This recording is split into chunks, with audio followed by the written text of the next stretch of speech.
जंगल में एक चालाक बिल्ली रहती थी। उससे चोरी करना बहुत पसंद था। जब भी मौका लगता वह किसी न किसी का खाना चुराती। एक दिन बिल्ली ने देखा कि एक मोटी मुर्गी अपने अंडे से बात कर रही है। मेरे प्यारे बच्चों, जल्दी जल्दी बाहर आओ, बहुत से मीठे दाने तुम्हारे लिए जमा करके रख रखे हैं। जब तुम बाहर आओगे तब मैं तुम्हारे हर पल साथ रहूंगी, एक पल के लिए तुम्हें नहीं छोड़ूंगी। बिल्ली मुर्गी की सारी बातें सुन लेती है। अच्छा, यह बात है, यह मुर्गी तो बड़े कमाल की है, खुद भी मोटी है और अपने बच्चों के लिए जमा कर रही है। अगर मैं इसका जमा किया भोजन खा लूं तो इसे कोई फर्क नहीं पड़ेगा। बिल्ली ने मुर्गी पर पूरा दिन नजर रखी और मौका लगते ही सारे अंडे खाने के लिए वहां पहुंची। मुर्गी बहुत समझदार थी। उसने पहले से ही जमा किए हुए दोनों को आसपास के गुलाब के कांटों से दबा रखी थी। उसके अनाज को कोई चुराए उसे काटा चुप जाए, और ऐसा ही हुआ। बिल्ली के वहां पूछते ही उसे बहुत से कांटे छुप गए और वह जोर जोर से रोने लगी। अरे बचाओ बचाओ, कोई मेरी मदद करो, मेरे पैरों में कांटे इतने सारे हैं, भगवान कोई है कोई है। तभी कुछ देर बाद मुर्गी आई और जोर जोर से हंसने लगी। अच्छा, तो तुम मेरे बच्चों के दाने चुराने वाली थी। अच्छा हुआ तो मैं तुम्हारे किए की सजा मिल गई। आज के बाद कभी खाना मत चुराना, समझी? बिल्ली ने बोली, वह नहीं चुराऊंगी, और अब तो ताने मारना छोड़ दो और कांटे बाहर निकालो, मैं चल नहीं पा रही हूँ। मुर्गी ने बिल्ली के पैसे सारे कांटे निकाल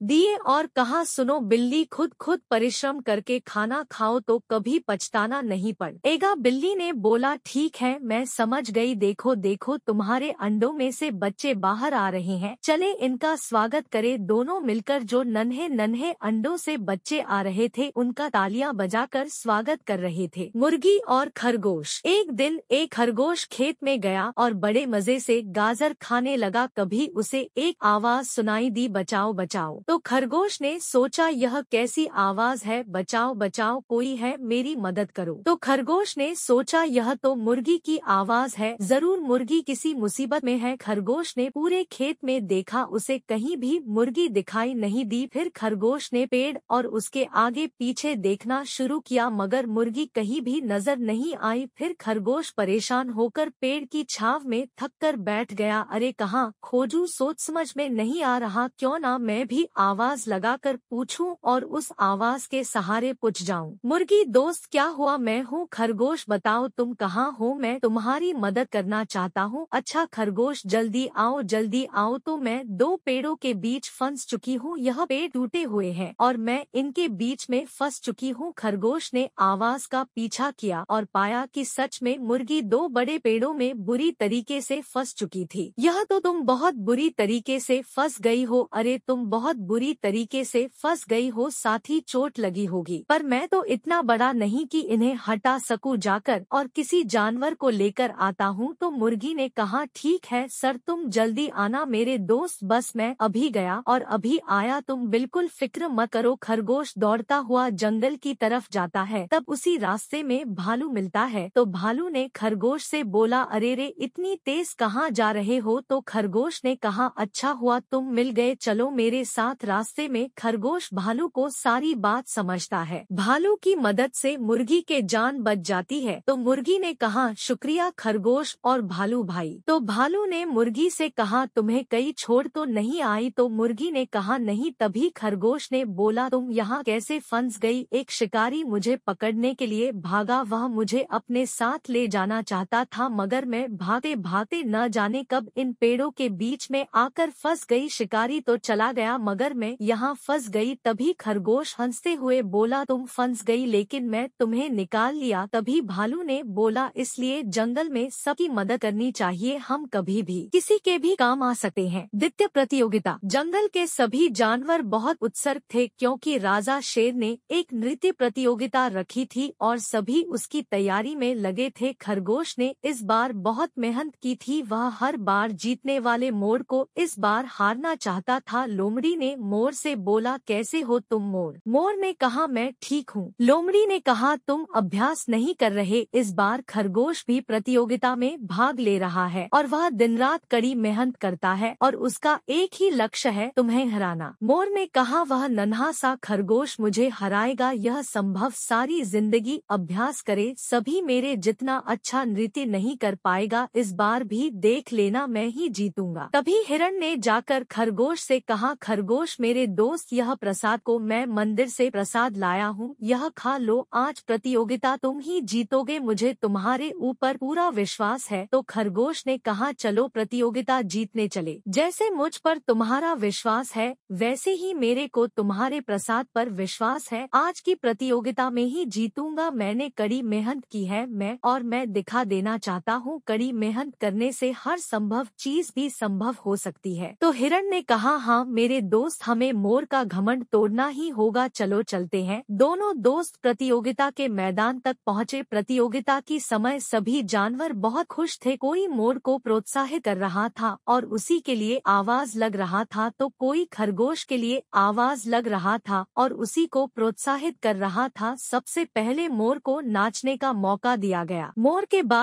बाद अन्य जानवरों को भी मौका दिया गया। सभी का नृत्य अच्छा था, लेकिन उन सब के मुकाबले मोर का नृत्य बहुत अच्छा था। सबसे अंत में खरगोश को मौका मिला। खरगोश ने जी तोड़ मेहनत की थी, उसने इतना सुंदर नृत्य किया कि राजा से उठकर खड़े हो गए और तालियां बजाने लगे। वाह वाह, इतना सुंदर नृत्य तो मैंने कभी नहीं देखा, आज का विजेता कोई और नहीं हमारा खरगोश है। और सभी लोग तालियां बजाने लगे। मोर चुपचाप शर्मिंदा होकर बाहर निकल गया। सियार और सांप। एक जंगल में सियार और सांप दोनों अच्छे दोस्त थे, दोनों जो भी करते साथ साथ करते। एक दिन सियार ने सांप से कहा, हम दोनों शेर पर चले, आज मौसम बहुत अच्छा है। दोनों जंगल की ओर शहर करने निकल पड़े। सियार ने रास्ते में पड़ी हुई एक बीन देखी, अरे यह क्या है, कोई लकड़ी का टुकड़ा है या और कुछ, यह गोल गोल लग रहा है। तो सांप ने कहा, अरे इसे दूर रखो, मुझे इससे डर लग रहा है। तो सियार ने कहा, क्या तुम्हें पता है यह क्या है? सांप ने कहा, बिन। सियार तो सियार ने पूछा, यह बिन क्या होती है और तुम्हें इस डर क्यों लग रहा है? दोस्त, यह वह बजा है जिसे सपेरा, इसे बजाकर हमारा नाच दिखाते हैं और पैसे कमाते हैं। इस बिन का मतलब आसपास कोई सपेरा हो सकता है, चलो भागो चलो भागो। सांप इतना डर गया था कि उसने पीछे मुड़कर भी नहीं देखा और लगातार भागता चला गया, अभी लगातार भगत चला गया। और जब सांप रुका तब सियार ने बोला, अरे बस बस, दोनों हाफ रहे थे। तो सांप ने कहा, यह बिन तुम अपने साथ क्यों ले आए? तब सियार ने कहा, अब मैं बिन बजाऊंगा और तुम नाचोगे मेरे दोस्त, तुम नहीं तो कहा था यह बिन एक बजा है जिन्हें बजाने पर सांप नाचते हैं। सांप ने कहा, क्या दोस्त तुम भी मजे ले रहे हो? तो सियार ने कहा, क्यों नहीं, आज तो मैं तुम्हारा नाच जरूर देखूंगा। तो सांप ने कहा, ठीक है, तो तुम बिन बजाओ। बजाई और सांप ने अपना सुंदर नाच दिखाया। धीरे धीरे सभी जानवर इकट्ठा हो गए। सांप का सुंदर नाच देखकर सभी चकित रह गए। जादुई मेंढक। सोनू और मोनू बहुत अच्छे दोस्त थे। शाम के वक्त वे दोनों साथ साथ गेंद के साथ खेला करते थे। एक दिन सोनू ने मोनू से कहा, चलो मेरे दोस्त, आज नदी किनारे चलते हैं, वहाँ जाकर खेलेंगे। तो मोनू ने कहा, मगर वहाँ जाएंगे तो हमारी गेंद पानी में गिर सकती है। तो सोनू ने कहा, कुछ नहीं होगा, चलो तो सही। तो मोनू ने कहा, ठीक है। तो दोनों नदी किनारे जाकर खेलने लगे। अब उन्हें बहुत अच्छा लगा है। सोनू कल से रोज यहाँ आएंगे, सचमुच यहाँ पर बहुत अच्छा लग रहा है। दोनों दोस्त ने तय किया कि अब दोनों यहीं आकर खेलेंगे, कुछ दिन तक वहीं जाकर। सोनू मोनू खेलने लगे। पानी में एक जादुई मेंढक रहता था जो उन्हें हमेशा देखकर खुश हुआ करता था। तो मेंढक ने सोचा, काश मैं भी इनके साथ खेलते होता, बड़े ही मजेदार गेंद है, लेकिन मैं उनके साथ कैसे खेलूं? एक दिन सोनू खेलते समय मोनू से कहने लगा, ध्यान से दोस्त, कहीं गेंद को पानी में मत फेंक देना, हमारे पास और कोई गेंद नहीं है। अचानक कुछ देर बाद मोनू से गेंद पानी में जा गिरी। तो सोनू ने कहा, अब क्या करेंगे? अचानक मेंढक को मौका मिला, गेंद को सोनू मोनू को वापस लौटा दिया। तो दोनों ने कहा, अरे यह कैसा हो सकता है। तो सोनू ने कहा अरे दोस्त देखो हमारी गेंद वापस आ गई। तो मोनू ने कहा दोबारा फेंक कर देखो। सोनू ने कहा अगर फिर ना लौटी तो उन्होंने फिर गेंद को पानी में फेंका। फेंकते ही मेंढक ने वापस गेंद को बाहर फेंक दिया। तो मोनू ने कहा अरे यह देखो हमारी गेंद फिर वापस बाहर आ गई। तो सोनू ने कहा कौन है पानी में जो हमारी गेंद वापस कर रहा है। तो मैं रखना कहा मैं हूँ, मैं तुम्हारे साथ खेलना चाहता हूँ, मैं हूँ जादुई मेंढक, मुझे बहुत सी शक्तियाँ हैं, मैं तुम्हारे साथ खेल सकता हूँ, पेड़ पर चढ़ सकता हूँ और बहुत कुछ कर सकता हूँ। तो सोनू ने कहा क्या सच में, तुम तो बहुत बड़े मजेदार हो।